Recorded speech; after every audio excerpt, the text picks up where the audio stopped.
Hello, and you're listening to the Soulless Minions of Orthodoxy, alternative DVD commentaries. Our feature film for tonight is the 1989 film Millennium. And before we get going, I'll do a quick introduction. I am Justin, and sitting next to me is Josh. Hello. Hello. And before we get going also, if you'd like to watch the movie while you listen to our commentary, you'll need to set up a sync point. And for us, we have paused it at the first black frame after the 20th Century Fox logo has disappeared. And our counter clock has that at 21 seconds.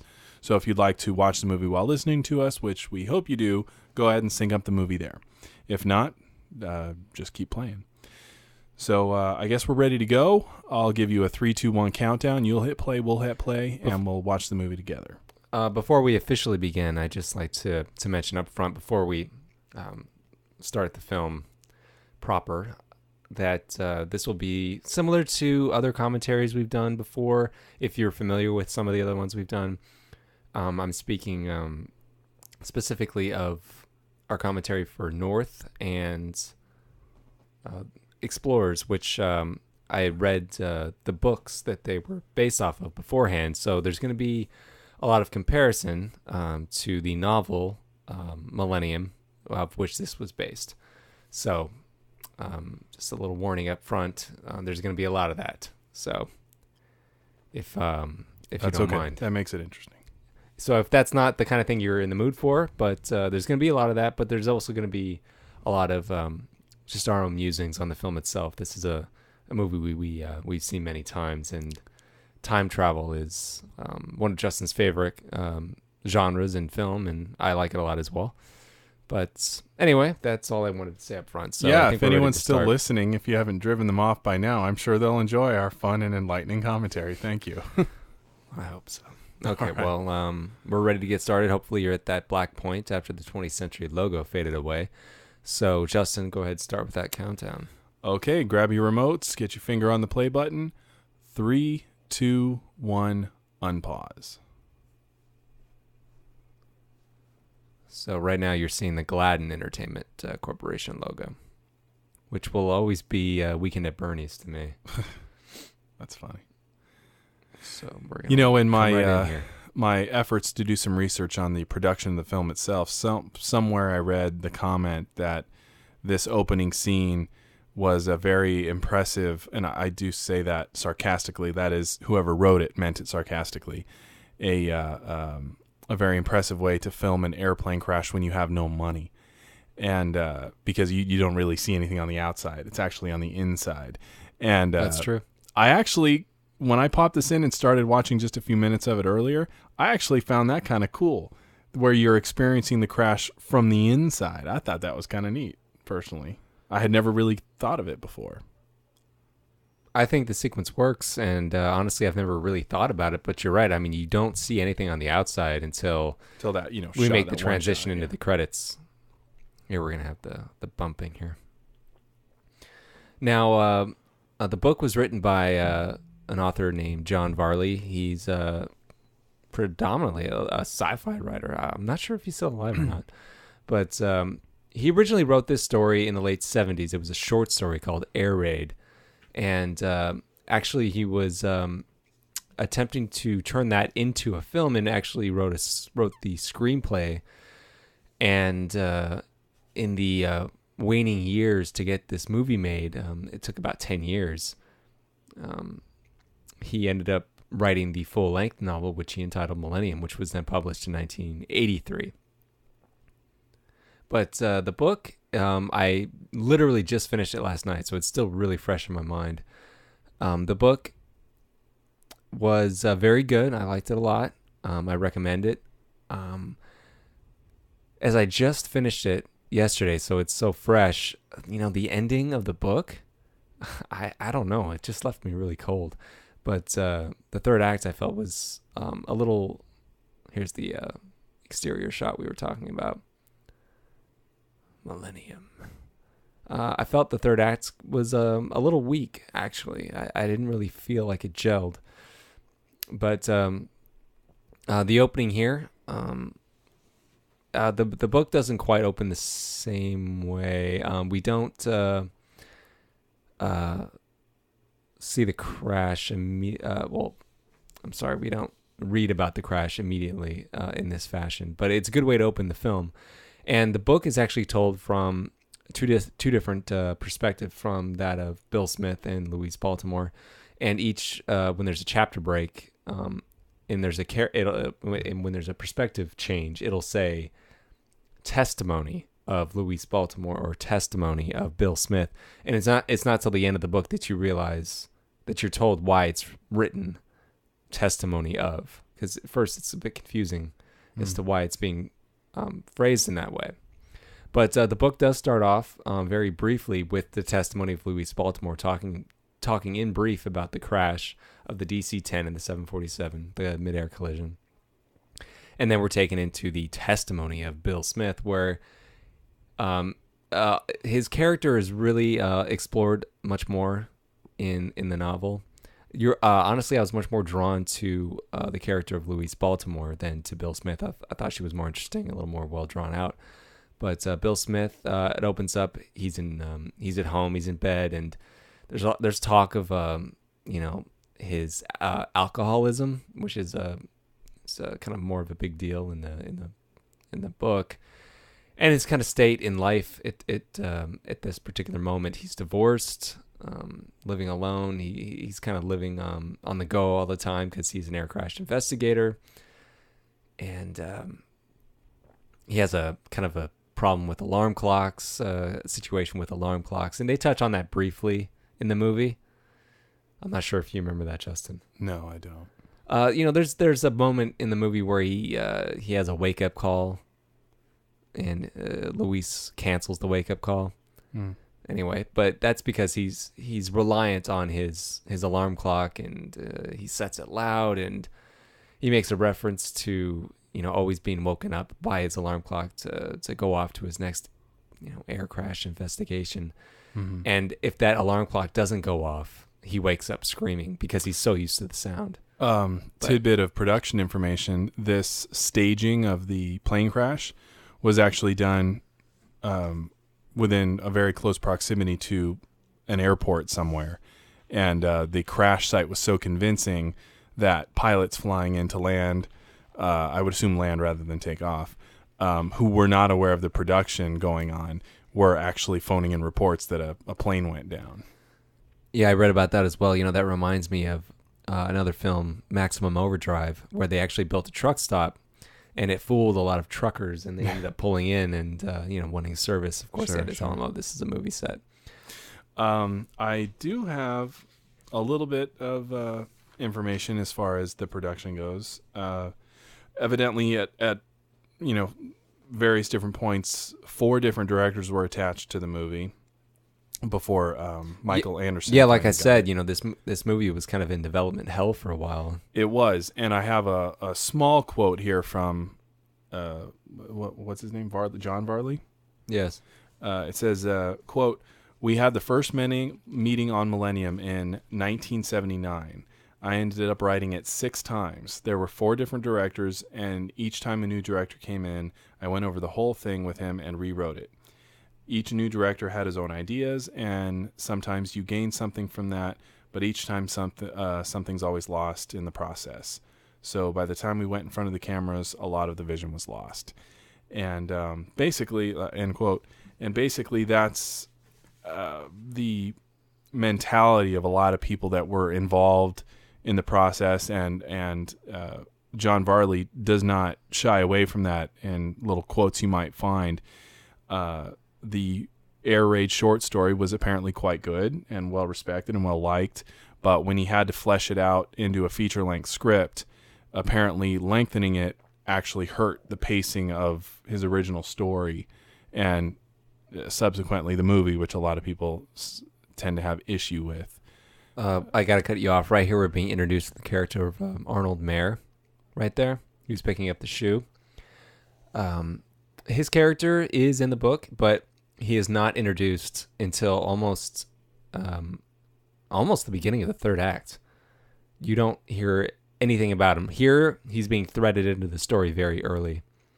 And there's also a scene which makes sense in the movie. In the book, I was wondering if he was going to be in there at all, but until I eventually found out at the end that he was.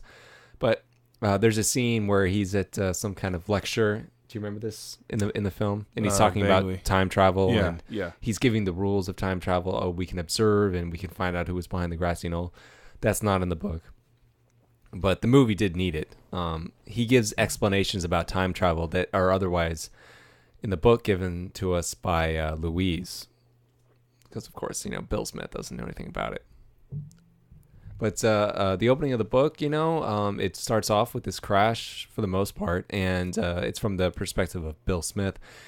And he spends a lot of time kind of introducing himself and, like I said, his state in life, but also his team of air crash investigators. This gentleman. I think I can't remember who this character is supposed to be, but he is explained as being kind of an older guy, an older gentleman, kind of portly, and he's been around in the business for a while, and he's an expert in this particular field, and he's trusted and liked by Bill Smith. And the other actor, the one with the longer hair, the hockey hair we saw, do you know that actor's name? I'd have to see him again. I think he's supposed to be the character of Tom Stanley, the youngest one of the team, and kind of the second in command of this unit, and the one that Bill relates to the most, the one he's closest to, because Bill's not really close to any of them. He really has no friends. Like I said, he's kind of his life kind of is in a downward spiral. I can tell you the actor's name that played Tom Stanley. David Gilraith. Okay, well, I think he's supposed to be the character of Tom Stanley, because he's clearly the youngest. Like I said, the book springboards back and forth between the characters of Louise Baltimore and Bill Smith. So the sequence of events in the book is different than in the film. We don't get to this sequence when they're talking to the air traffic controller until much later in the book. Here we're kind of introduced right up front, and his state of mind is really much different. He's very solemn and quiet. In the book, he's kind of lost in his own mind, but speaking very rapidly at times. And here he's going to mention that I looked up all of a sudden they switched places. Right. And that actually does mean something in the book.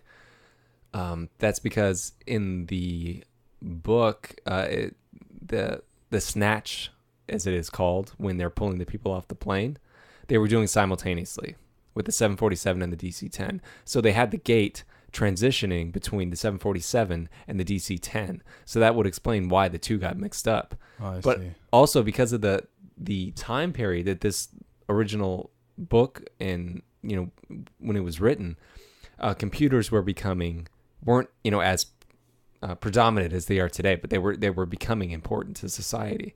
And there's a lot of that in there, because this was an 80s thing, so computers were still kind of in their infancy. Sure. Yeah, but they were becoming very important, relied upon. Yes, and that is a big factor, because what he's talking about is that the computers actually shut down, and they shut down because they were overloaded. They were overloaded because they were so old they needed to be replaced. And Bill was one that championed being replaced, but the company didn't want to replace it because it cost too much. And he's like, okay, well, look what happened. You didn't replace it. The computers went down, and when they came back up, he couldn't handle the situation because the computers were all fouled up. But he goes in a lot about computers and whatever. It really dates the novel. It's obviously this was written in the late 70s and early 80s. But the movie kind of starts off much as a mystery because we're introduced to Louise in the background. The book isn't the same way. Like I said, it springboards between perspectives. So we're really launched in the perspective of Bill Smith, and you think it's going to stay that way for a while, but it doesn't. But it's never a mystery as to who Louise is. Here he's asking her for a cup of coffee, and she just suddenly runs away. And there is a reason why she's doing that, but we're never told why. We get to that later. There is a reason why she's here, because this sequence doesn't happen until much later in the book. She's there for a reason. She's there looking for the stunner. Right. There's supposed to be, garbage bags full of, body parts and whatnot. And she knows that the stunner must be in there somewhere, and she's looking around. That's initially why she is there. And she runs away because she was affected emotionally in a way that she had never been before, because she's not used to dealing with people in the 20th century as actual people. She refers to them as goats throughout the film, because she just pushes them off the plane through the gate into her time frame, and they're just nothing but kind of like dead muscle. She doesn't want to think of them as people. That's how she deals with her situation. She's detached emotionally, and when she catches his eye, she has that awkward smile, and then she runs away because she was feeling something she didn't want to feel. But I've been talking forever. You go ahead. Anything you like to say? Well, as the movie progresses here, I'm sure we'll talk more about the varying perspectives between Bill and Louise, and the replaying of certain events. Like, this event we will see later through Louise's eyes, which is interesting. I've always found those kinds of different perspectives in any movie kind of interesting. And a lot of people apparently seem to think that slows this movie down. I don't, personally. There is a tone approach that I think they take when they go on their dates, so to speak. They're kind of commenting on, the social state of affairs of the 80s and how men and women relate to each other. And it kind of takes on a lighter tone than the book does. The book doesn't have that tone, not at all. The situation is critical, so to speak, in the book when we're at that point, when they're actually out together, because her motives are much more clear. But this scene here, when they're playing back the tape, this doesn't happen. Not here, not immediately, not in this sequence. It does happen, but later in the book. But she initially spills the coffee so they don't hear this portion of the tape. Because this portion of the tape where he's screaming, saying, they're dead. They're all dead. Yeah. They're burned up. He does say that, yes, and they do hear it, but not here in this scene. She doesn't want that to be heard, because that's going to lead Bill Smith into the hangar later, where they don't want him to be. Right. It's all about trying to avoid the paradox. But initially, it's not heard. She intentionally spills coffee to break the machine so they don't hear it, but here they do hear it. So, sequence of events are changed up a little bit. This scene kind of does exist in this context in the book, so it's kind of verbatim.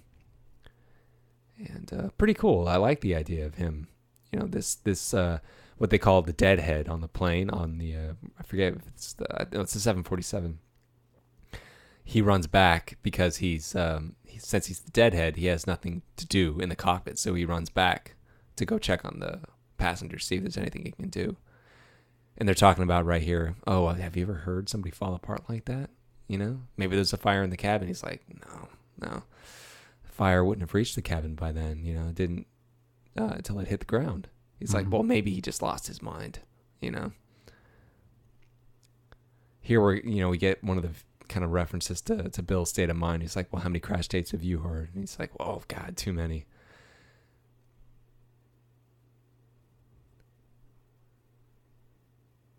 That guy I always will know from If Looks Could Kill. Which guy? That guy talking. He's the guy that goes, Grandma? Oh, yeah. Shopping, Chanel, Grandma? when I popped this in and tried to start it the other day, I saw him and I immediately thought, hey, that's Michael, what's his name? Well, that the other guy I think of from War Games. You remember when I told you when you wanted me to tell you when you're being rude and insensitive? Yeah. Uh-huh. You're doing that right now. That's Maury Chaikin, I think his name is. I don't know if you know this. John Varley actually has only one other of his literary works that has been adapted to the screen. Do you know what that works at? Yes, I looked it up. It is Overdrawn at the Memory Bank. Yeah, I was actually hoping you didn't know that. I know that's a personal fave of yours. Yeah, that's a favorite from Mystery Science Theater 3000, and it stars Raul Julia. Mm-hmm. I was actually really hoping to see I was really quite surprised to find that. And I mentioned that there is no audiobook of this adaptation of the novel Millennium, but there is 2 forms of the audiobook for Air Raid. And there's also an audiobook of Overdrawn at the Memory Bank. But this scene here, this is in the book much later. When they're talking about the watches, and it goes into more detail when they're talking about the fact that they're running backwards, and there's digital and mechanical watches. And it's not a mystery in the book because it's already happened. Like I said, from Louise's point of view, they go through that snatch and grab, and you already know that it's happened. Here, you don't know what's going on. It's a mystery, but there's no mystery in the book. And this would seem to be the better way to do it then. It is having not read the book. It does make it a little more interesting. But reading the book, there is mystery to the book, but not in the same way. But since I had seen this movie so many times before I even bothered to read the book, I already knew what was happening because Louise talks about the world she lives in, the time and how things work in very vague ways, and that's supposed to be the mystery. But I already knew what was going on. She starts talking about replacing people on planes and what they replace them with. She calls them wimps. These the bodies that they put on the planes, they're not real people. They're just they're generated. She talks about that. She talks about her the fact that they wear skin suits, and you're not explained till much later what a skin suit is, because in the future, as you will see, life in the future is not very good, and people are dying of disease. And so she's wearing a skin suit, right? She's supposed to be wearing a skin suit modeled after. She doesn't say who exactly, but she compares it to like Marilyn Monroe or something like that. Someone very striking. Sure. And it's kind of a vanity thing in the future. A lot of people wear skin suits to cover up their horrible disfigurements and whatnot. Interesting. As you will see when we get there, because here you don't get to the future till a little bit into the film, and right now we're still not sure who this Louise is, and her name is Louise Baltimore. Everybody in the future, it's not explained. At least maybe I didn't see it. Everybody in the future has their last name is a place. Like she's Baltimore. Joe Montana? Yes. Her last name is Baltimore. Someone has the name of Jakarta and Phoenix. Everybody has a last name of a place, and it's not explained why. Bob, California. Yeah. It's strange. But there's certain characters we'll get to when we get to the future, and I'll talk more about. But Arnold Mayer, this scene is pretty much kind of verbatim from the book. But like I said, the sequence of events is all jarred up. You don't get to this till much later in the movie. In the book. If I had to guess, not having read the book, I would have to guess that, when they shot this, they were less concerned about the sequence of events compared to the book, and were just shooting the scenes as they knew it, or expected that they could play with it in editing and whatnot. But when it all comes down to it, I would assume that they wanted it in this order, so you would be essentially experiencing things first through Bill Smith's eyes, because obviously he's the one we're going to relate to rather than Louise. That's just a guess, though. Yeah, I would assume so. They wanted, they needed Chris to root it. Christopherson to be kind of the lead. Yeah, and they needed to start it in a world that we knew. Exactly. And as it makes that transition, though, because we're going to transition and focus on Louise for a while. Right. He's kind of put into the background, and it doesn't come back together again until they start going on their date together. But at first, we're really kind of in the eyes of Bill Smith, and it stays that way for a while. In the book, it's much different. Now, we've been kind of staying screen specific. That's good, but we haven't really talked about our overall impressions of this movie. What are yours? Well, as you're well aware, I'm a huge buff of time travel movies, and really good or bad, it doesn't matter. I'm quite fond of them. This is a tricky one. I grew up watching this movie, even though throughout this I may mix things up because it's been a while since I've actually seen it. But I did watch it over and over as a kid growing up. So I do have an affection for it. I have an affection for it partly because of beer goggles, so to speak. When you're a kid and you see something later, you see it the way you remembered it. But also because it's time travel, which I'm a huge fan of. And essentially, I like the way they handled the time travel elements, because a lot of movies tend to break their own time travel rules, or they don't even really establish them. They just kind of wing it. And I never really liked that when it comes to a time travel movie. If you're going to do a time travel movie, you have to establish your own set of rules. For example, can you change the past? Or is that past set? Back to the Future is an example of they decided their rule is you can change the past. And that's just the way they play it. So things are not set in stone. This movie tends to follow more so the it's set in stone kind of a thing. And predestination versus free will. Exactly. It has happened. If you're Louise, it happened. So really, there's nothing that can be done to change it. And in fact, Sherman essentially tells her that when from her perspective, she realizes that Bill's met her, but she has not met him yet. And, Sherman explains to her, well, you will. She's like, well, what if I don't want to? It doesn't happen that way. It doesn't matter. Well, in the movie, I'm, talking about. Yeah, I'm just telling you that it's not the same way. No, well, that's fine. But, as a movie, it stuck to its rule. What if that was an improv, his reach for it took us? I don't know. Probably not. But in either case, to sum up, I enjoy it as a time travel movie. Yes, it has its faults. Personally, I don't dislike Chris Christopherson. I don't think he was necessarily the right choice. He's a little bland. But he does. Reading the book, I can only see those two people. I'm sure. Same, and I don't think she's a fabulous actress, but she does the job okay. When they get to the future, it is what it is. I've never liked the ugly. You've commented stuff. Once about the future, about how aesthetically it is very ugly, and it's supposed to be though. I understand that. And I'm like, well, reading the book, I'm like, if Justin doesn't like how it is portrayed in the movie, he's really not going to like the way it's portrayed in the book, because things are really bad in the future. Much worse than it was portrayed on screen. You'll see Louise smokes a lot. And there's a line here that's not explained. She said, "This was my last cigarette." And it's true. She figured it was, because she didn't think she was coming back. Because the reason why she's here is to prevent a paradox. And if it's not prevented, she will be erased from history.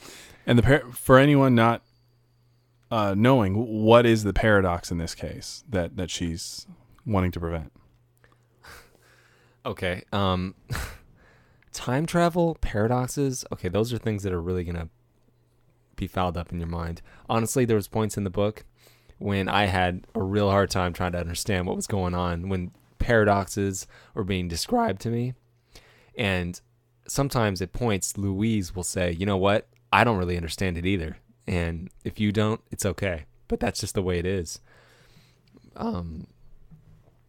Right now, it's not explained, but here she wants to prevent.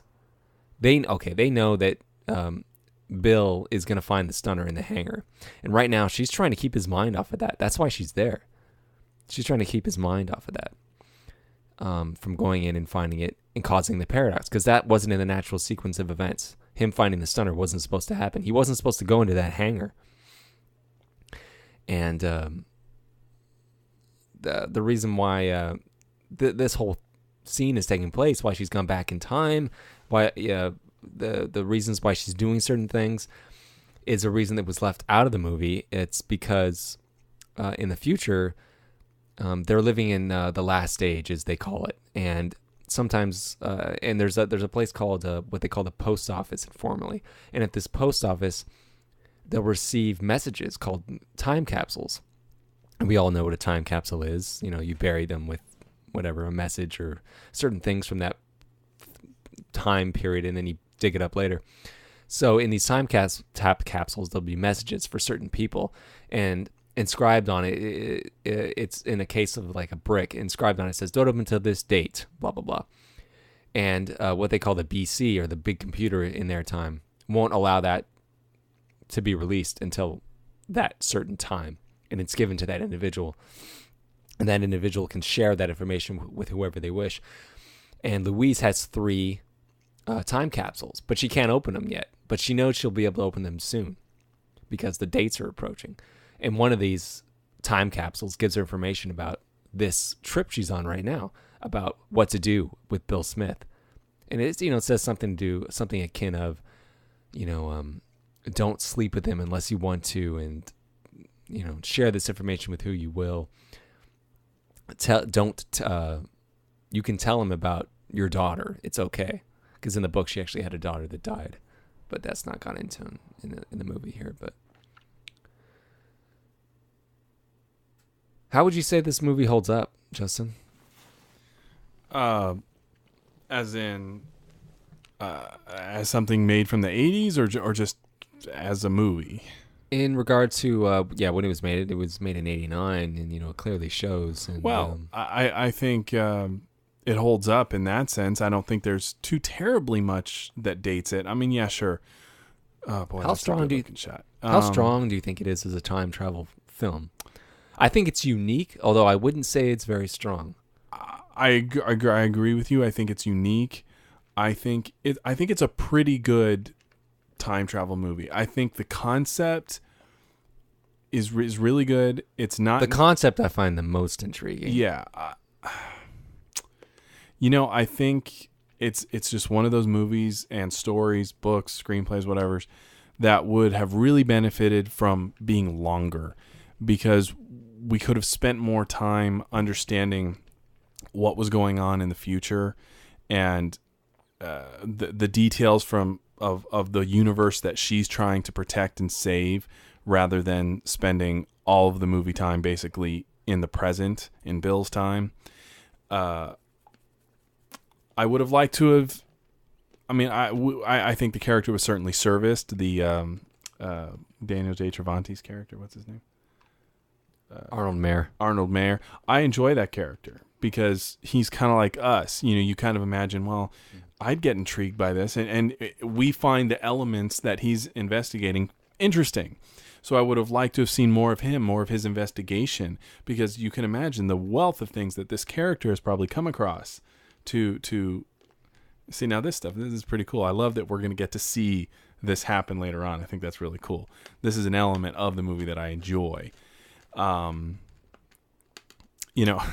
Aesthetically speaking, we talked about, the way they show the future. It's just the hairstyles. That's an 80s thing. I mean, yeah, sure, that dates it. But as a time travel movie, I got to say I kind of like it. Yes, it's got its weak elements, but most movies do. But essentially, I think it pretty well holds up. I wish I had actually read the short story and or the book, so I would have the same perspective that you do. But I don't. All I know is the film. Well, it's good. We'll each have our own points of view. I must say though, I'm curious how it feels to read it and have it be, I wonder what my experience would have been like if I'd read the book before I saw the movie. Well, yeah, because you say it starts from essentially Louise's perspective, and well, like I said, it's also the sequence of events. Well, yeah, and the sequence is different. They're not laid out in the same way, and things are changed for the movie. Certain things like the snatch and grabs, as Louise calls them. Here we experience only one, and that's the one in 1955, and that's the one that Bill Smith is aboard as a young teenager, which isn't something of the book. Oh, really? No, it's not. He wasn't a lone survivor. Because that was actually a neat little element of the movie. I enjoyed that, but that wasn't part of the original book or screenplay, I assume. But then you say also that the Arnold Mayer character... Yeah, the reason he's here is because of what Arnold Mayer said to him in that little press conference. And Louise... obviously, you did see her there. She coughed. She coughed because of what he said. Did you notice anything in the sequence of events? Anything to do with time?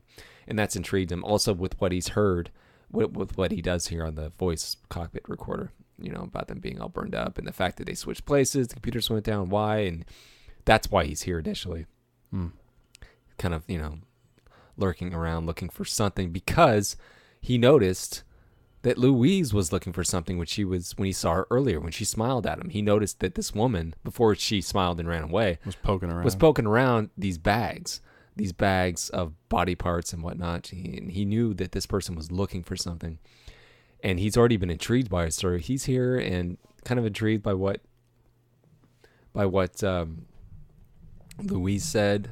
What Arnold Mayer said, and what Louise was doing there, what this woman was doing here. So he's... that's why he's here, and obviously they were unable to prevent this paradox because he's going to find the stunner right here. And like I said, it's the sequence of events that gets kind of changed up in the movie. You know, it sticks with the Bill Smith character for a while, and all this right now is kind of played up as kind of mystery. You're not really sure what's going on, and by that point in the book, you know, it goes back and forth between the perspective of Louise Baltimore and Bill Smith, and you really get to know, I think, Louise much more, I would say, than Bill. And I found her to be more of an interesting character from the world she lives in, her kind of cold emotional detachment from the work she does.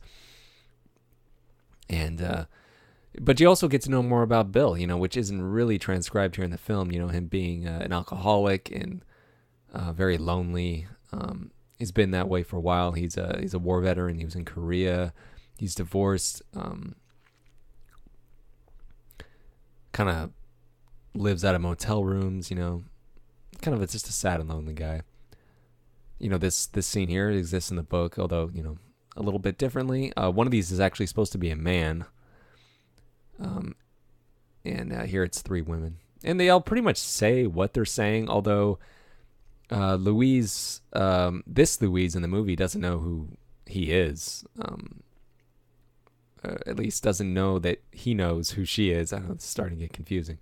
But when this happens in the book, she does know who he is. But here, no. This is an earlier version of Louise, the one that hasn't been in the hangar yet.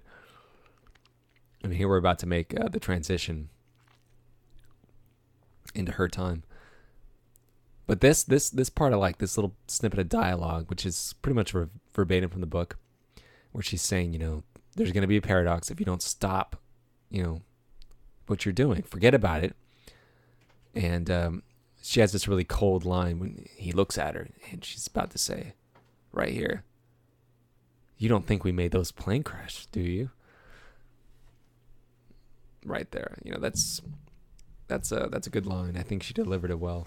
And I there is this point of the movie that the book doesn't have where we're kind of wondering, what the hell is going on? Who are these people? You don't know.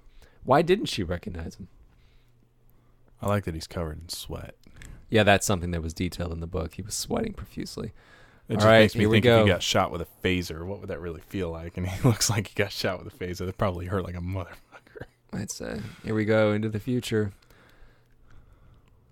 That effect, I seem to recall, was created by spinning plates of metal covered in mylar. I seem to recall. Oh boy, Sherman. Okay. Oh, boy. I've been waiting to talk about Sherman. Sherman is really a big... she's taking a little energy boost right there. That's what that is. But along with, the Cheryl Ladd character, Louise, being... she's not naive about how time works. Not in this. That's because she needs to explain to the audience what's going on, you know. But anyway, Sherman, he is described kind of like C-3PO by Bill Smith, you know, kind of looking like that.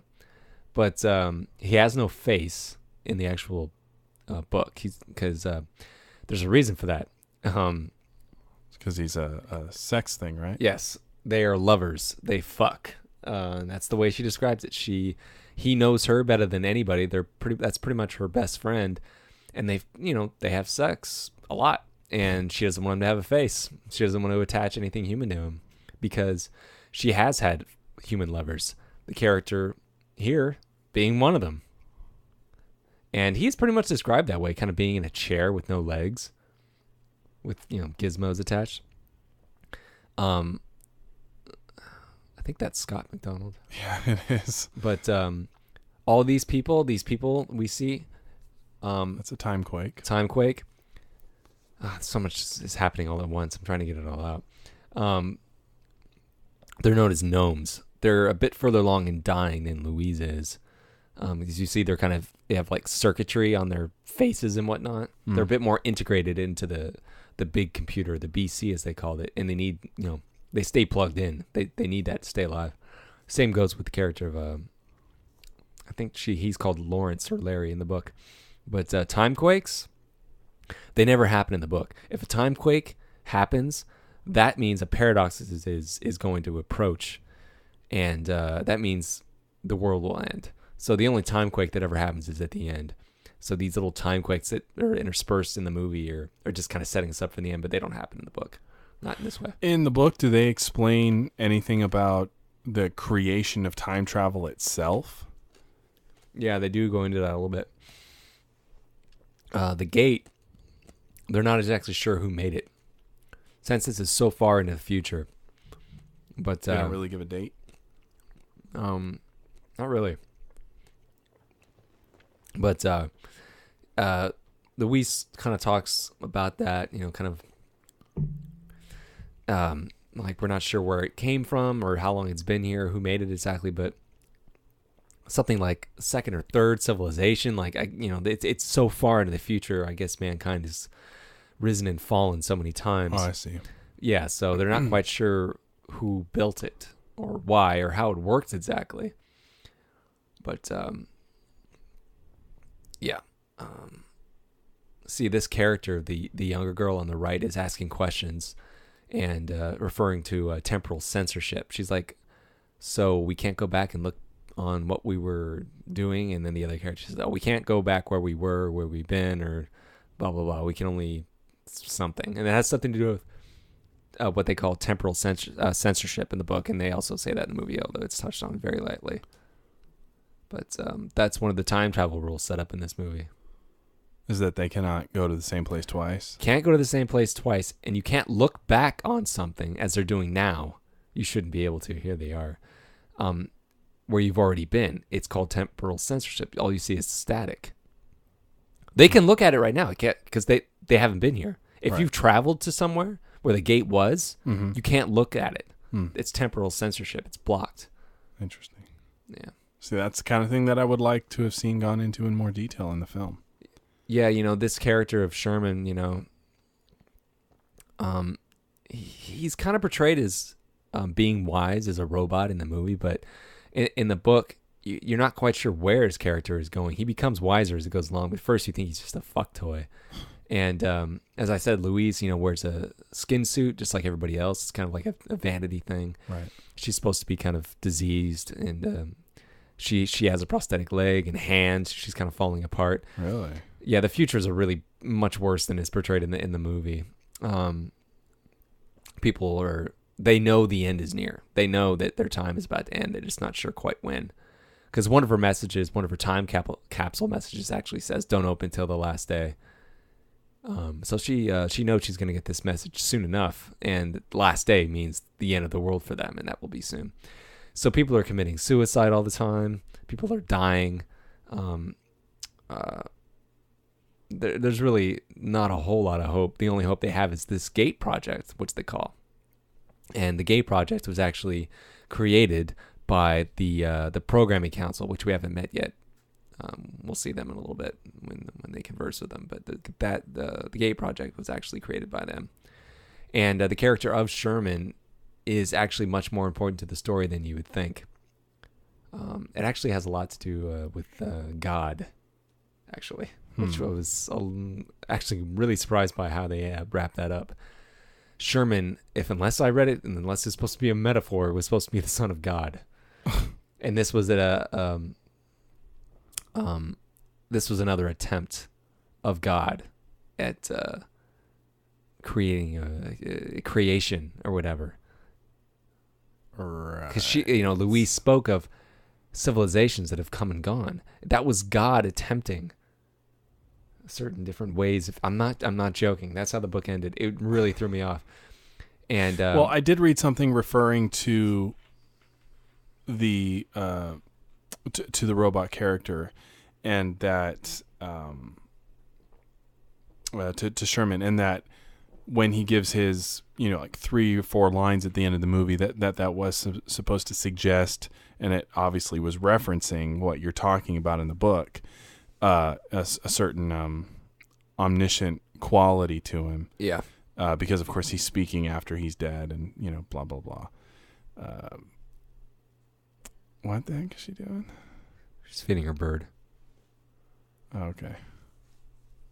Yeah, we're going to be going into the snatch and grab of the 1955, and we only experience one of these snatch and grab, so to speak. In the book, we experience both, but they're mixed in the movie. They're put together.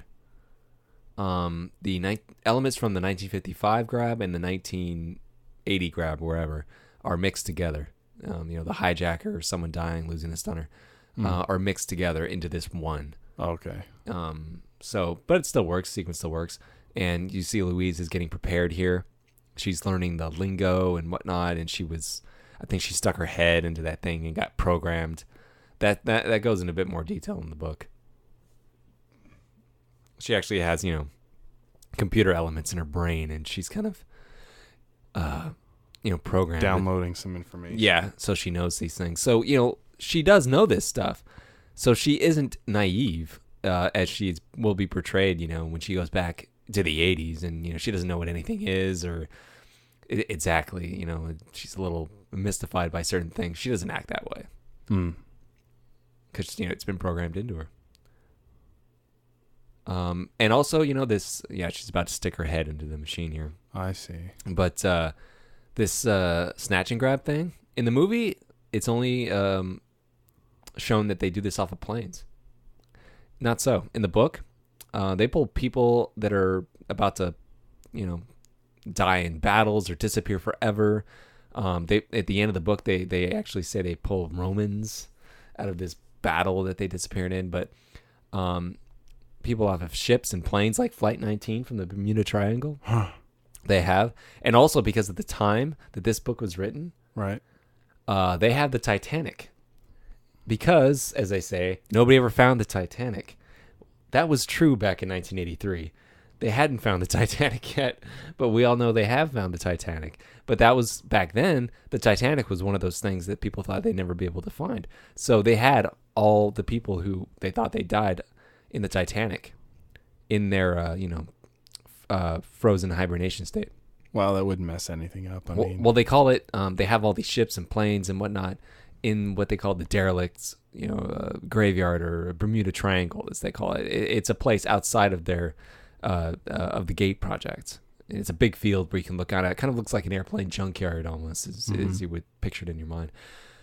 This scene here, doesn't exist in the book, but it's used. The same information is kind of dribbled out. It's about time travel. That's what he's talking about here. And the character of Arnold Mayer is kind of sprinkled in throughout the story.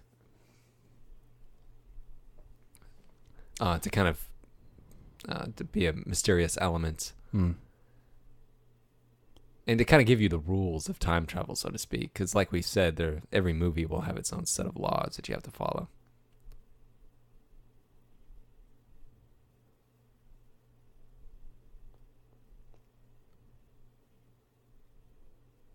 And the reason why they smoke so much is actually because their atmosphere is so polluted that smoking is healthy.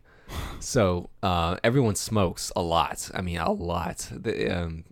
They'll just pick up one, chain smoke, pick up one, light another, over and over again. Like I said, because the future is really messed up, and smoking is healthy for them. And actually going back in time is unhealthy. Like breathing the clean air is unhealthy.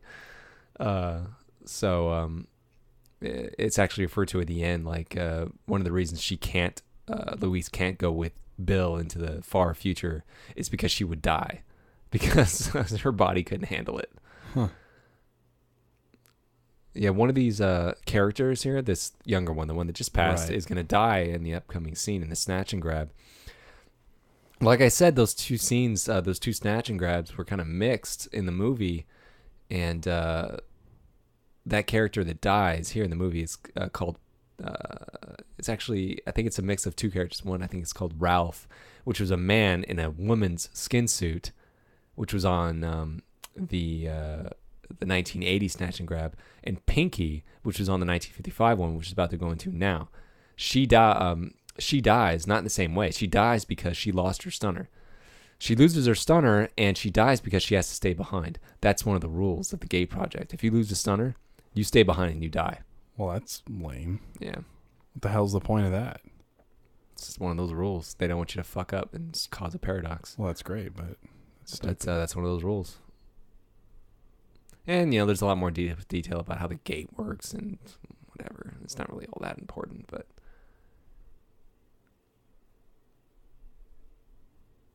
it's really fun to read about because, like I said, this scene here, this snatch and grab, occurs from Louise's point of view very early in the story, and you're not told what's going on. So that's the mystery, You're told about, okay, we're going back in time. We're taking these people, we're replacing them with what she calls wimps.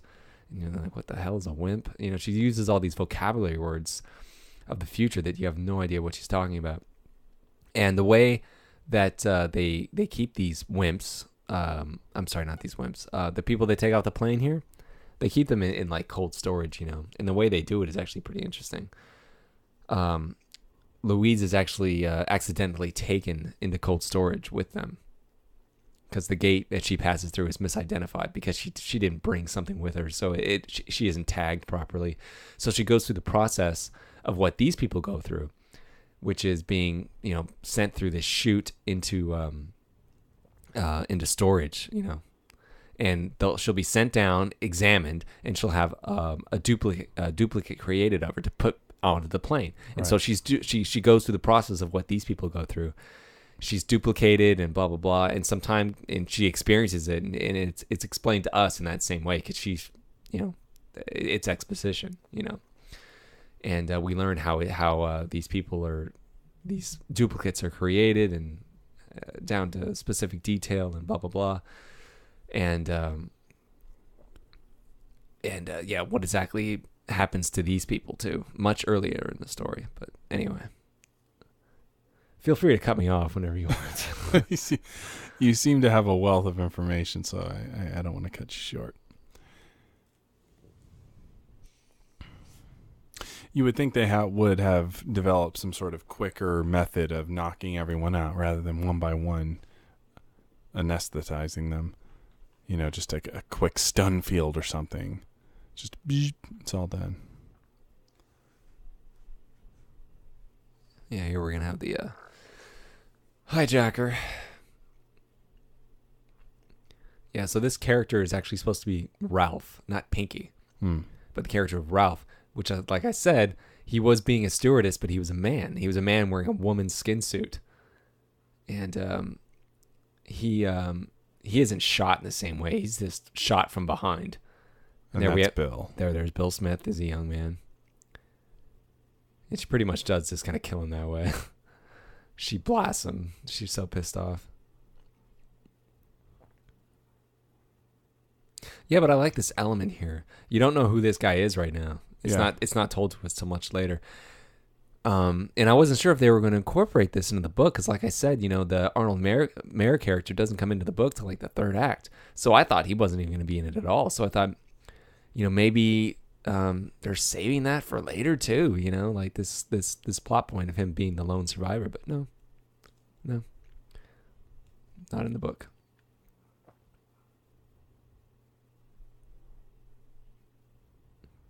Yeah, I just kept waiting for it because I liked it. I thought it was a really interesting kind of touch.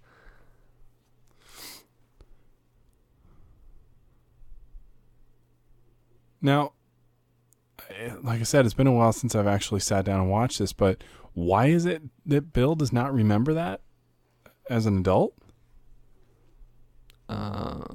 He does remember it. But it's vague. It's very vague. This happened a long time ago. Yeah, but he looks like he's like 18, 20 years old. He's going to remember this clearly. I'm not sure. This is a pretty big deal. This is a movie element, I'm not sure. This is something you remember.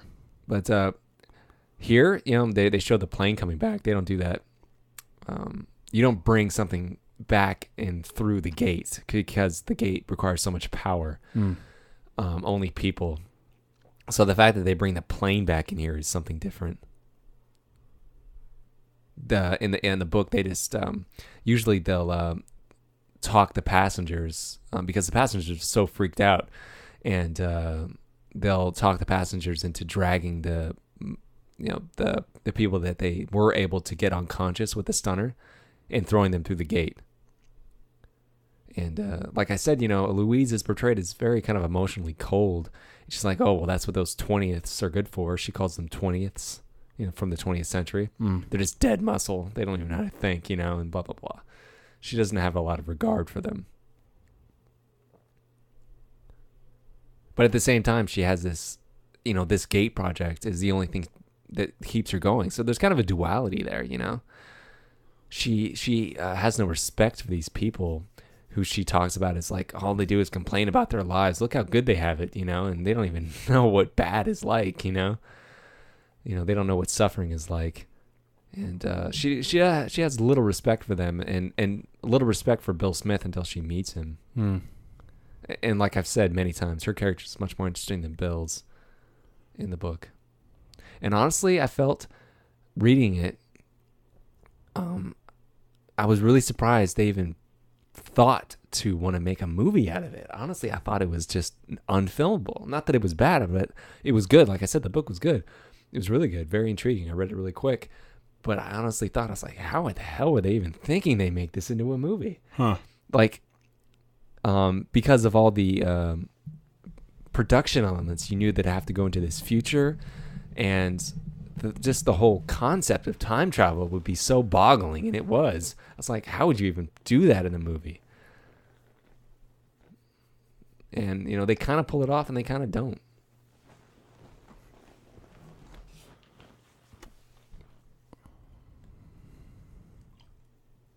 If we're going to care about this girl, we should have seen more about her before she gets whacked. Yeah, she lost the stunner. This is the stunner that will later be found by Arnold Mayer. This is not the one that Bill Smith finds in the hangar. That's another one. Hmm. I kind of like the score in this part of the movie, but we can't hear it right now, unfortunately, because we have the volume down. This moment kind of does happen. Like I said, the two snatch and grabs are mixed. But this point, when they're trying to get off the plane because they're looking for the stunner, they're trying to get off the plane before the gate shuts down, and the other character, not Louise, goes back for the stunner. She jumps through the gate as the gate is shutting down, and she's caught between two worlds, right? And Louise is like, was she cut in half? She's like, no, that's not how it works exactly. She's kind of caught in between two different dimensions, but she's kind of gone forever. And it's supposed to be that other character that's lying beside her. I forget the name. But that was the character that was supposed to die here, along with Pinky, who was left on the plane because she lost her stunner. Hmm.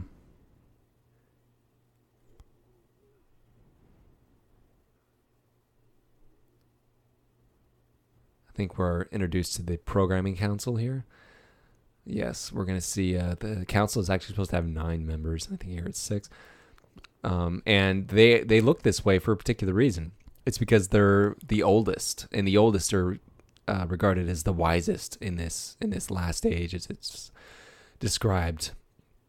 And they're kind of, they're looked upon well because of their age. They're respected, and obviously, looking at them, their bodies are the most deteriorated. They're being kept alive, and you see there's a brain there. Yeah. That with a set of eyes. Yeah, that character is. Yeah, I think that's the Phoenix character that I was talking about earlier.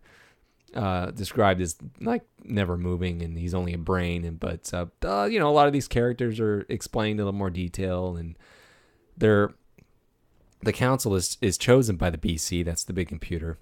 And the BC is actually, I believe, supposed to be God in this context, as it was explained in the end of the book. But he chooses the council, he picks the members, and because they're the wisest, and they make decisions and whatever, kind of like the lawmakers of the future. Mm-hmm.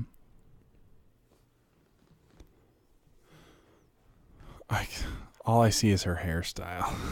Yeah, it is dated. It's hard for me to see.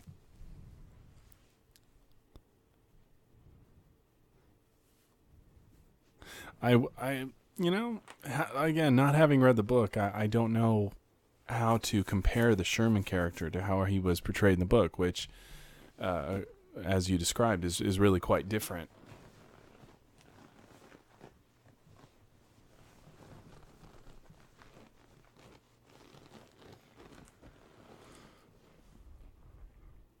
do enjoy their relationship. It sometimes feels just a tad bit forced, but I think that's just due to the writing. Nothing to do with the acting. The acting's fine.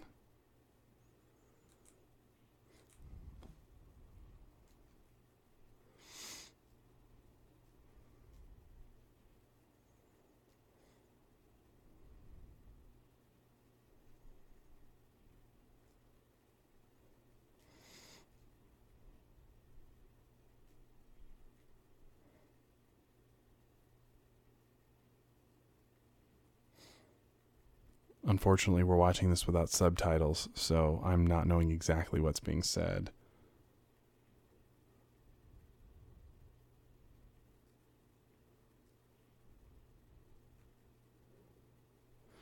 But I know we're about to be going into Louise's perspective of the events that we had already seen earlier in the movie, and I don't want to mix this up, but I think I probably will. I seem to recall you saying that she's going to attempt to spill coffee on the machine. So I'm actually waiting personally to see if she does that, because in the version we already saw, she does not.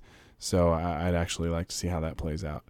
But of course, now for Louise, this is not the first time she has seen Bill. It's the first time he has seen her. And so now we're reading a lot more into her looks now and understanding why she did what she did, and I think that's a neat little element. And yeah, so this is the part you were talking about. Now I'm just, in case I totally don't remember it, I'm curious to see about the whole coffee spill thing. Yeah, she was supposed to. In the book, she comes in with the coffee to. But does she or does she not successfully spill coffee on the thing? She does it intentionally. Okay, so they don't hear the recording, because she knows the recording is going to lead him to question in his own mind. But does she do it in the movie? No, she doesn't spill anything. Oh, okay, all right, then that's what I was confused about with what you said, because that would conflict with the rules they established. So never mind. I was talking out of my butt. Actually, this is not, this sort of sequence where they're sort of seeing things from the different perspective. This is not unlike the scene in Back to the Future 2, where the other version of Marty is up in the rafters when the other version of him is down there singing Johnny Be Good. And it's always fun to see things from a different perspective, even though it was 30 minutes ago. But that's something that's just fun to me that you can only do in a time travel movie, and I find that interesting and fun. This is where the movie kind of takes on that kind of tone shift that I was talking about. It kind of takes on this. You'll hear it in the score of the movie. It's kind of this light, kind of airy kind of a thing. They're being kind of cutesy about, she's from the future, she doesn't understand how the 80s work, and right, kind of thing, right. And how men and women relate to each other, and she doesn't know how to properly drive, and how to walk, like she's like right here, she doesn't know how to walk in high heels, and it's kind of takes on a cutesy tone. And I've always felt that even in the movie it never worked. I always thought it kind of takes me out of the story.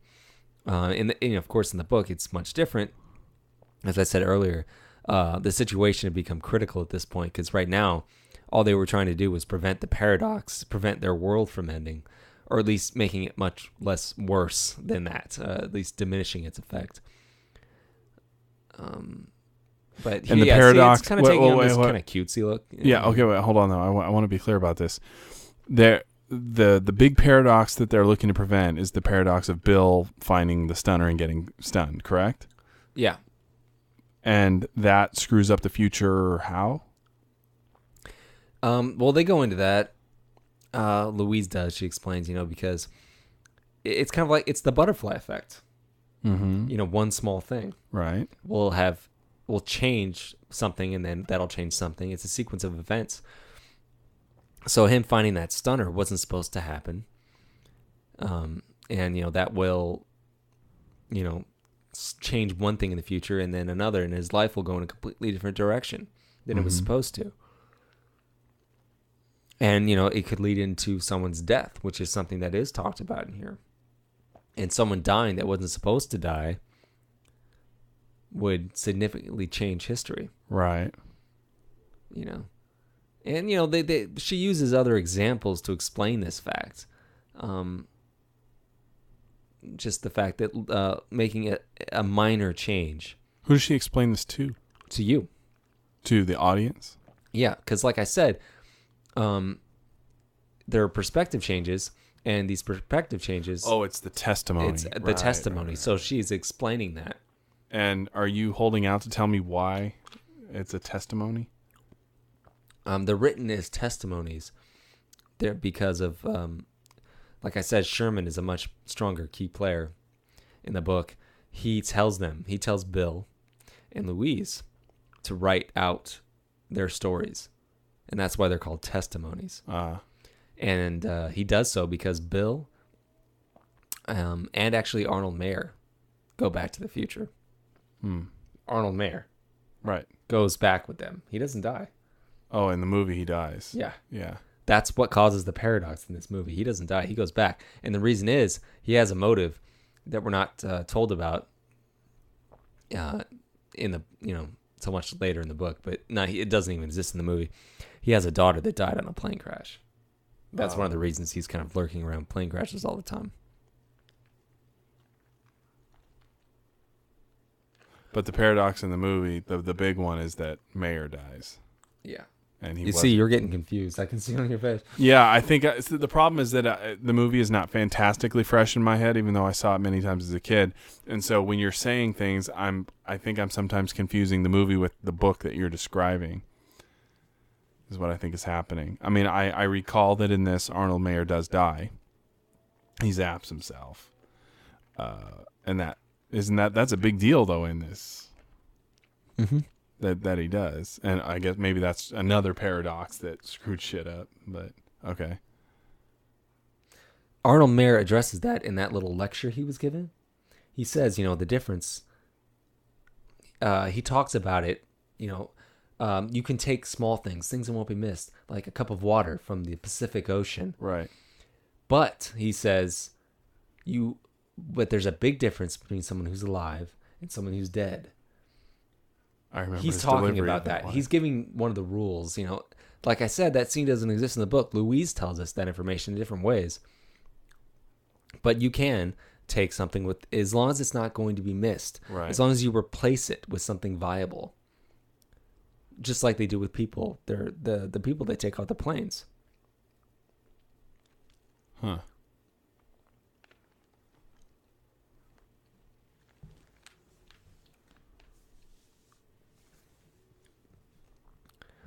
Yeah, they're going to dinner here. It's actually a French restaurant. And here she's kind of played as naive. Like, she's kind of being subservient to him. It's the other way around, kind of in the book. She was much more take charge, Mm-hmm. And like I said, she's been programmed with all this information of, the milieu in the 80s or whatever. And she's been given like a backstory and whatnot, and how she grew up, what her name is. She doesn't call herself Louise Baltimore. She calls herself Louise Ball, just Louise Ball. And here she's like, "Oh, order for me." That doesn't happen. Since they're at a French restaurant in the book, she orders for the both of them because she speaks French, because she's been programmed with it, and he's impressed by it. And this is one of the moments where you, in the book, this is a moment of relief for Bill, because in the book he's picked up by her, and she lets him talk, and he talks for a long time about his life, and they end up drinking together for a long time, and she just lets him go on, and it's kind of a catharsis for him, Mm-hmm. And he's like, I never realized how good it was just to unburden myself and stuff like that. And she's doing that. She's trying to keep his mind off of going into that hangar. That's really what's going on right now. Still kind of in the back of her mind. also with, like I said, that time capsule that said, "Oh, you don't have to sleep with him if you don't want to," Right. But or don't tell him about the kid. She tells him about the kid, and that's one of the things you're not supposed to be able to do. One of the rules they set up: don't tell people about the future. She tells him, "The place I come from, people die all the time. People die young. They're sick. I had a child when I was 12." Wow. She did. Because she was young and fertile. And in the future, that's not a big deal. You want to have children as soon as you can. But the child died. But she did tell him about these things. And of course, he thought she was crazy, you know? But he was still attracted to her in a strange way. He didn't understand why. But I want to let you jump in here. I mean, what do you... let's get back to the movie, you know, because this is a movie commentary. So, you know, what do you think of these scenes here between the two of them? Like I told you about the tone. Well, I do think the I don't want to say it's bad. It's not bad, but the tone does shift, and I don't know if it services the movie. We've got a very strong sci-fi movie here. This isn't a drama that has elements of sci-fi. This is a sci-fi movie with elements of drama, and to have this stuff come in, and like you said, the music gets cutesy. She gets, her fumbling with the stuff, like the cigarette just there. That moment was kind of funny, but I hate to say it slows the movie down, but it kind of does, just a little bit. When we get into the hotel, it's not so bad because it's something we've already experienced through his perspective, so it's kind of interesting to see how he came back into the room and everything was cleaned up and gone and yada, yada, yada. But the love story between the two of them. Do you just feel like these two actors didn't have the right kind of chemistry? Yeah, that's kind of what I'm trying to get at here. If it were two other people, maybe I'd feel differently, but I really don't buy it between the two of them at all.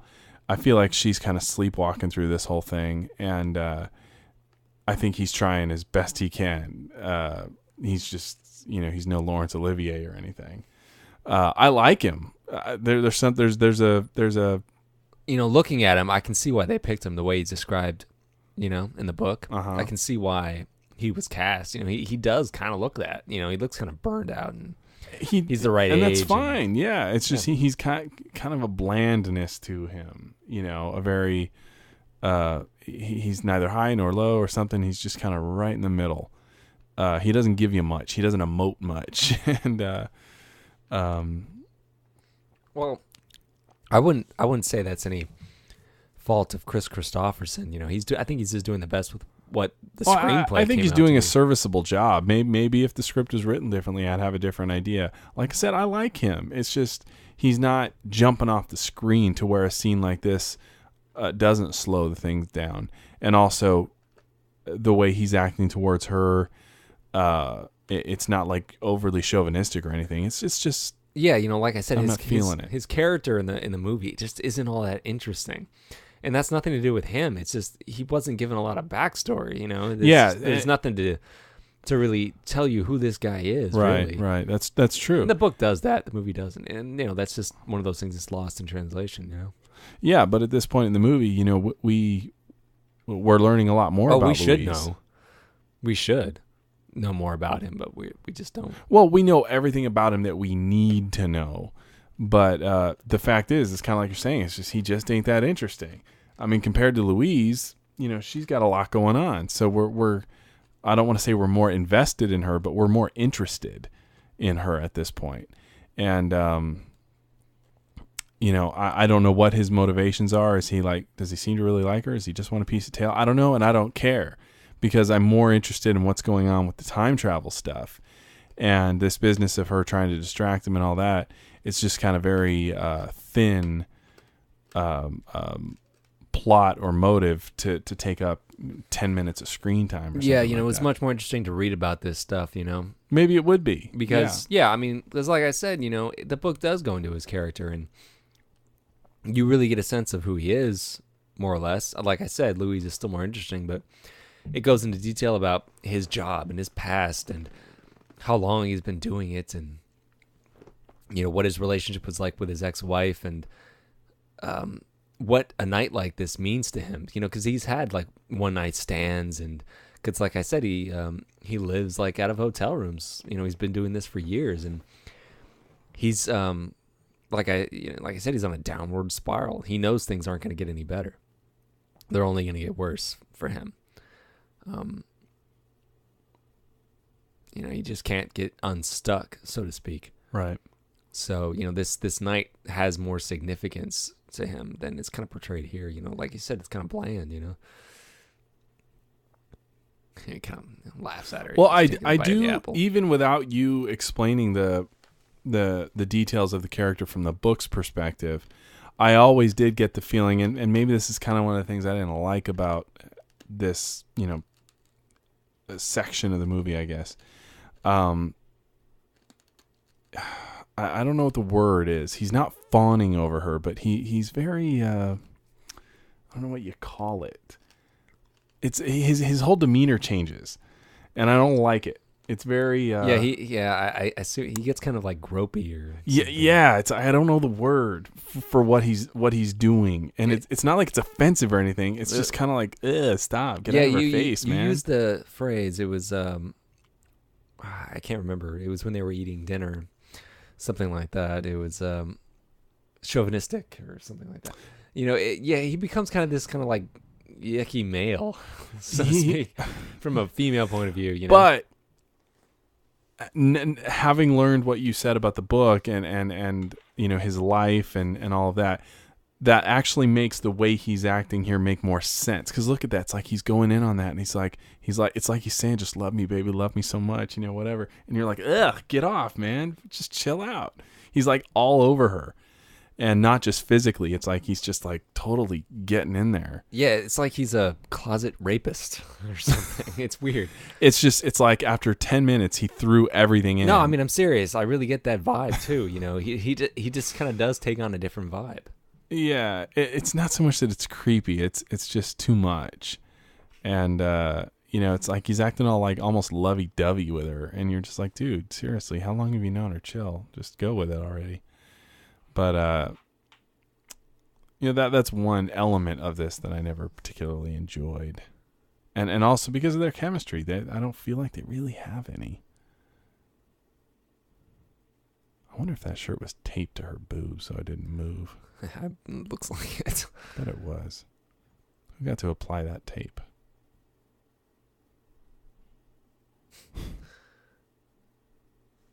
Yeah, when she, in the book, when she's talking about this, going back in time, it's almost kind of like a vacation for her, because she gets to spend like a whole day right in the past, and that's not normally something they get to do.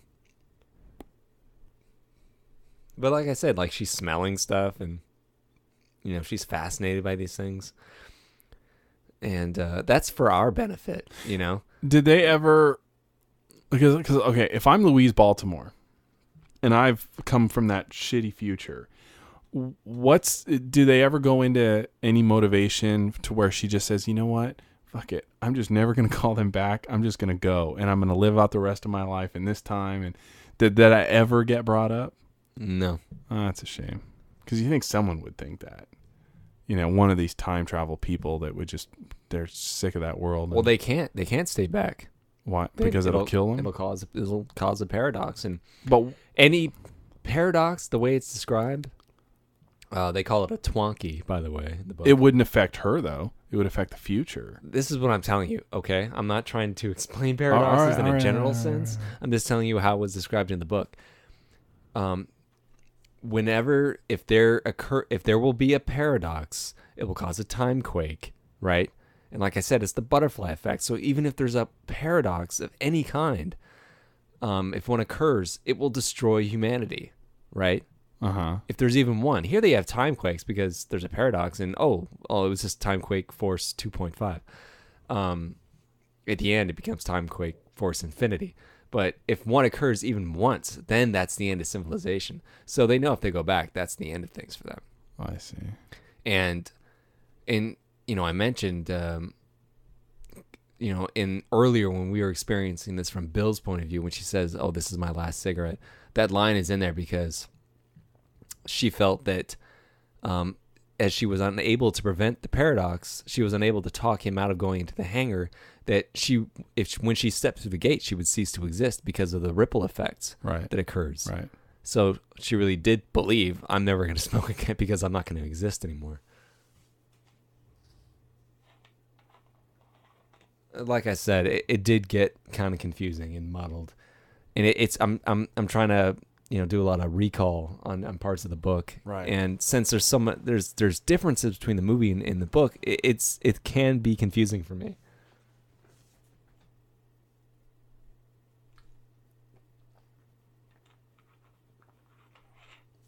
But as time travel movies go, I like it when they do this.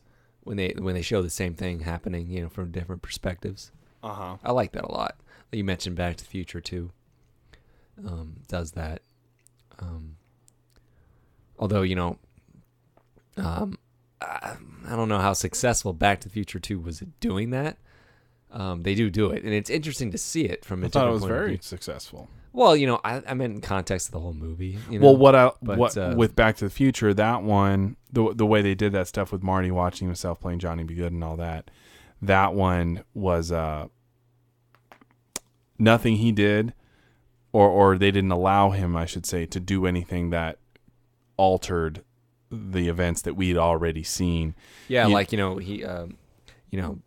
Doc tells him, Marty says, they're about to jump me. He's like, well, then get out of there. He's like, no, the other me, the one on stage playing Johnny Be Good. He's like, oh, we can't have that. If he does that, you won't be able to go back in time. We'll have a whole paradox on our hands. So he takes care of the goons, but that does not in any way conflict with the information that we'd already seen. So that could have been there the whole time, or maybe it was a new event. Back to the Future tends to play that it was a new event, and that's fine as long as it doesn't mess with what we've already seen. To be true. The glamour shot. Gotta love that. He's kind of odd by her side, yeah. They all are. Yeah.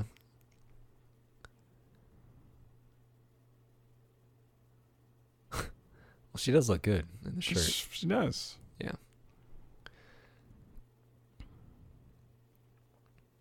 Yeah, see, these kind of extras that litter the future are kind of described much better. You get a better sense of the state of affairs, and it's really kind of sad, because everybody knows that they're dying and there's nothing they can do about it. And since everything is experienced through Louise's eyes, and she's so cold, it's you're reading it from a cold point of view. She has no feeling about the fact that so many people are dying young and disfigured and committing suicide all the time. Mm-hmm. It's depressing to read about. It's really sad, but yeah. See, this is one of those things that happens because of the paradox. He's rebuilding the 747.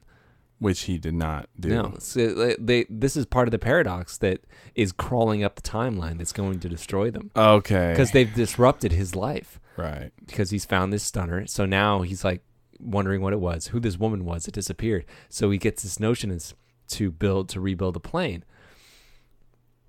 And, it starts to affect his job. He gets fired. None of that stuff was supposed to happen. It's part of the paradox. It's the butterfly effect. It's building up the timeline. So they've changed history, and they're looking back on it right now.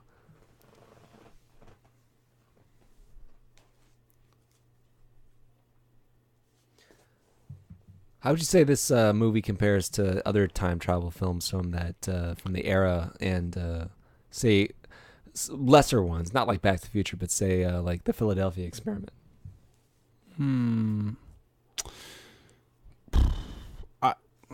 I think it holds up well. I mean, when you were asking to compare it, one of the first things that popped into my head was Final Countdown. Very good film. Very good film, yes. Excellent time travel story. Also, another one that stuck to its own rules of what happened, and also a movie that uses the grandfather paradox as a example of a paradox. Right. And, that movie takes on the logic that their involvement, whatever it is a part of history. And we learn that when, I mean, I don't want to go into the whole movie, but when they save the senator guy, or in the, you know, in the water, in history, their history books that they have on the boat, that senator died in the water, which, you know, was an attack by a Japanese Zero. The attack still happened. The history still maintains, even though they saved him, he ends up dying later anyway. So nothing was actually changed. You know, their involvement was a constant, I guess you could say. What was the other movie you suggested? Philadelphia Experiment. I think that kind of also follows the same thing. Whatever happened, and you can't change it. And you know, this one is just different because we see it from two different perspectives, which you don't always see in a time travel movie. But in those movies, in the Philadelphia Experiment or Final Countdown, the notion of time travel is everything. It's what it's all about. It's what all the questions are about.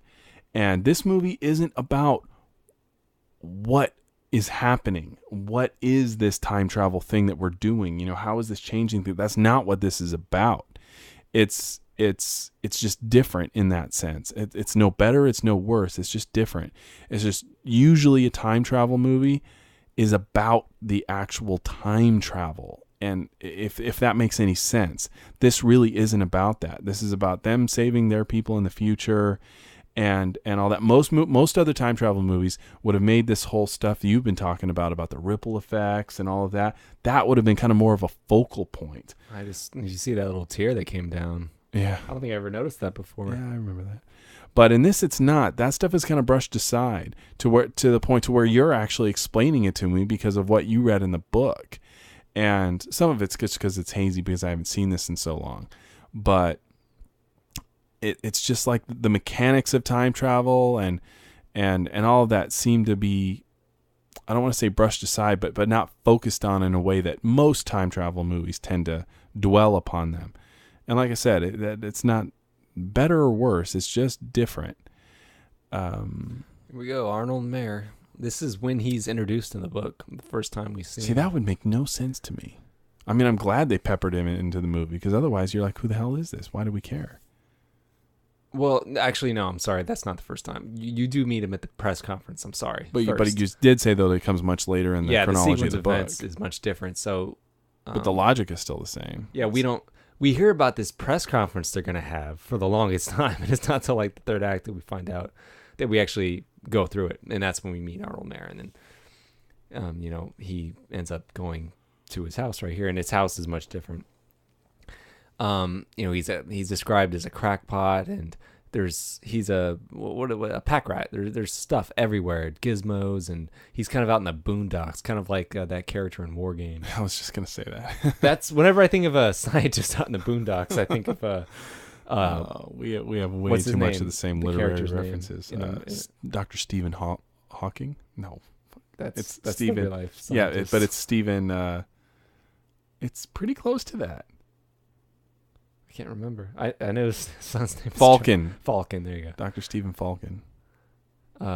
Yeah, Falcon lives out in the boondocks and flies pterodactyls. Yeah. But here we go. We got the stunner here. This is the one that was in 55. The one that the younger character of Bill Smith picked up. So we're kind of in the third act of the movie here. It would be the same in the book too. And this is when we're told, oh, I changed my name. But yeah, the only survivor was called William Collins. My mother remarried. I took the name. Right. And it has been a while since you've seen this, obviously. Yeah, it has. I mean, when you said it, it came right back. But I had forgotten that. So right now he's like, oh yeah, she's going to be coming back for this. And he's like, after 30 years? It's like, well, in her time. It was just yesterday. See, now that's the kind of stuff I like. Where they were really having fun with this fact that this is time travel. And those kinds of little things are just kind of like puffed away in this. Yeah. And like I said, it's not, that doesn't mean it's bad. They kind of explored the wrong things. They just put their focus in a different area. But things like that fascinate me, and that's what draws me to time travel movies. See, now the moment of recall he's having. He's remembering now. Right. because he was telling him, "Oh, I found this on the Constellation crash in 1955. I was on that plane." Now he's remembering because he hasn't thought about it in a long time. Didn't want to think about it. Here the stakes are a little different. This scene does exist in the book in a different way, a little bit different. When the gate arrives, Louise comes, but she also comes with Sherman. And at this point, Sherman has developed a face. Mm-hmm. Like I said, Sherman is much more part of the book and of more importance. As I said, kind of an omniscient character. Because he receives time capsules from the future as well with information.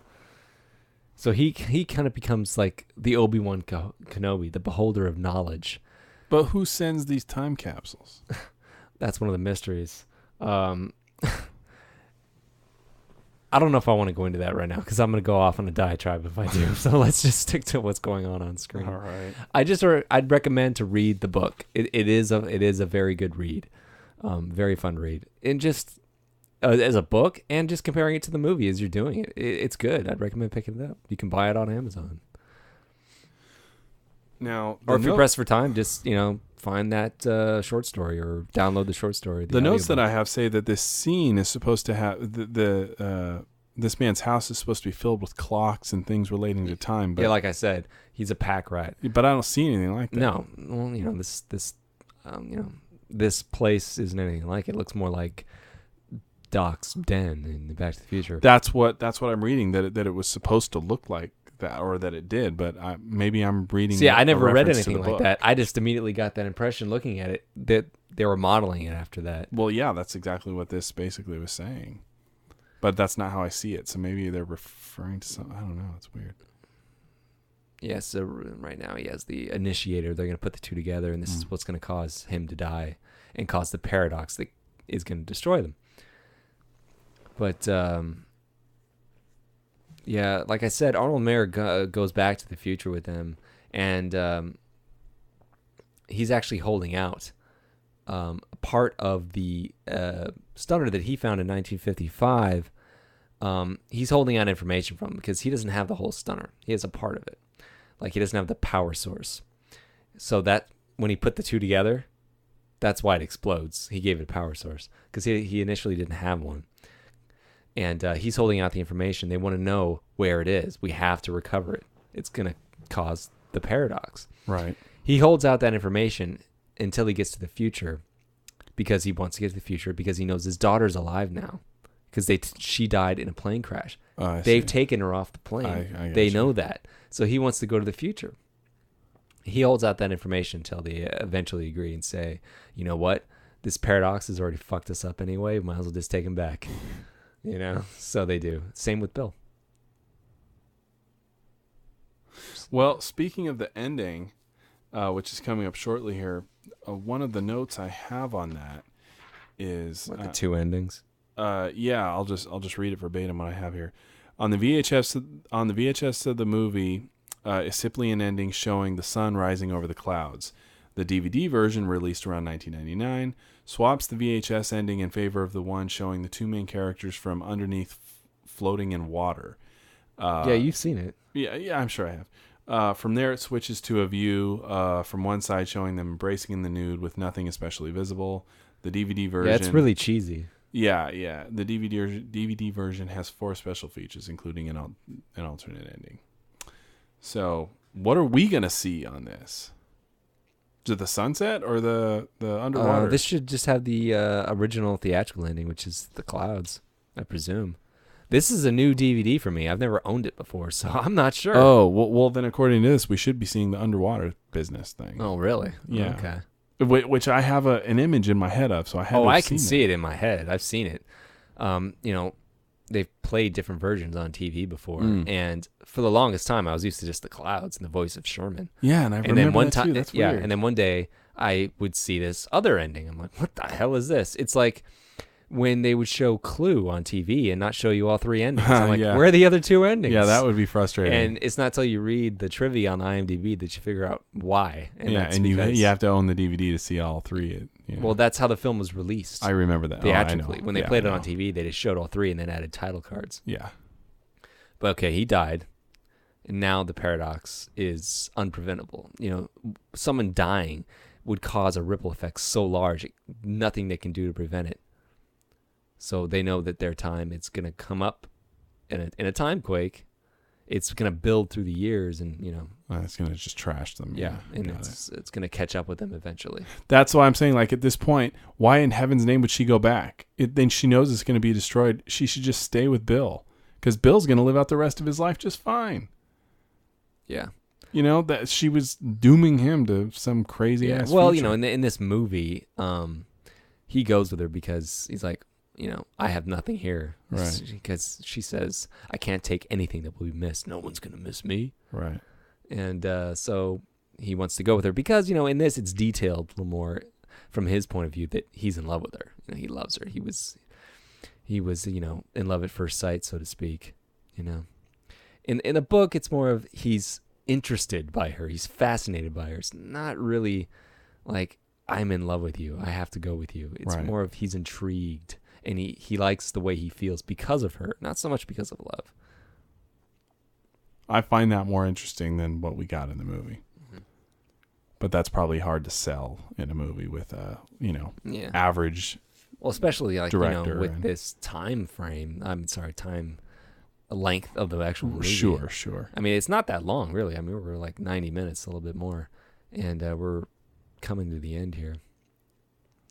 In the book, when they know the end is near, people are committing suicide everywhere. Uh-huh. Even the council here commit suicide. People are jumping off of buildings while having sex. All these gnomes that are plugged in the computers back here just unplug themselves. They don't get up like they are now and run away. Where are they running to? And the ending, like I said, is a bit different because of the whole God thing and the fact that Sherman is supposed to be the son of God and another incarnation of Jesus. But the way they take the people from cold storage is a little differently. Here they just show them waking up, and then they march them into the gate here. In the book, they actually, at this point in the future, in another attempt to save humanity, he had built a giant ship, a spaceship, Mm-hmm. and we're gonna fly to the nearest star to try to start humanity again somewhere else. But they weren't able to finish it in time, to be able to get there or something like that. But this is what they do. They wake up everybody and load them onto the ship. And then they send the ship into the gate. So they don't just march in there like that. So, and reversing the gate here, he's reversing the gate to go into the future. That's not really talked about. They just said, oh, reverse the gate, send it to the future. That's actually protested by Louise. She's like, how do we do that? We can't go into the future. And then, that's one of the points in the book where it starts to get really kind of bogged down in its own rules of time travel and whatnot. And Sherman kind of explains it without really explaining it. It's one of those, like, you're not going to understand, then fine, but it can work, because, here we go. That's actually what they call it. I think they call it the temple. I think. And, that's only one of the few brief exterior shots you see of the future, but it's pretty much explained like that, of looking really disgusting looking like that. Well, you don't really get a good view of it in that shot. Well, that's pretty much one of the few exterior shots you ever see. And, you saw like a brief glimpse of the sky and how muddled it was and disgusting. And, all this is kind of happening. I wouldn't say like, it's kind of tepid really, but it's much quicker. The pacing here in the book kind of thing slows down because, like I said, they end up talking for a while, and this is when they write their testimonies, about what happened.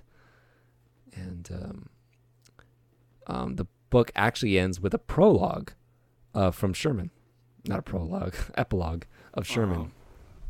And it's kind of akin to the way the movie ends, where you hear his voiceover. This is not the end. The end is the end of the beginning. So it exists in a truncated form, at least, I guess.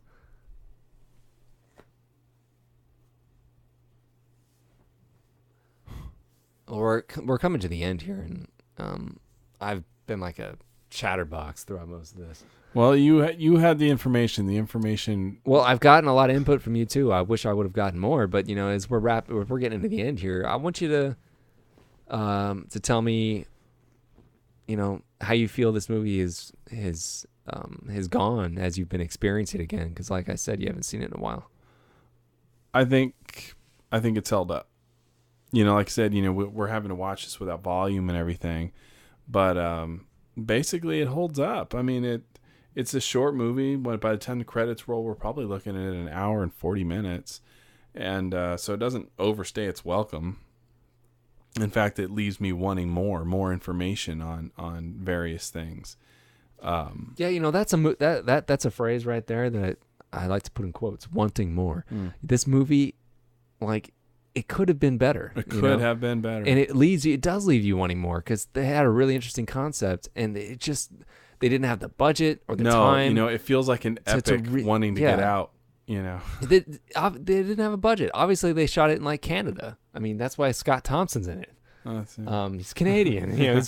I think that's Scott Thompson. No, it's Scott McDonald or whatever. Yeah, or Thompson. No, I think you're right. I think it's Thompson. But that's the cost saving measure. So obviously, they didn't have the budget, they didn't have the time, and the story in itself would have been, like I said, hard as hell to adapt into a feature film.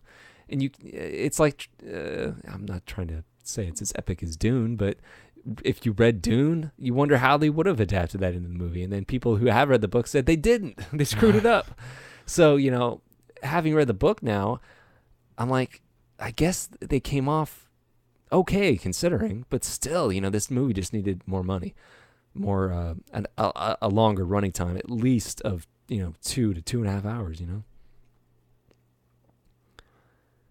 And she is going to have his child in the book as well. And emotionally, that's a release for Louise, because but wait, why is it she's gonna? You said if they go to the future that it's so healthy that they can't. She does die. Oh. One of the few time capsules she gets, one of her last time capsule she gets is from herself in the future, saying, "Go with him to the future, even though you won't live long. Oh. It's gonna be hard, but you'll have a child." Okie dokie. And see, all of this should have been shit that should have been in the movie. I mean, this is exactly what I'm talking about.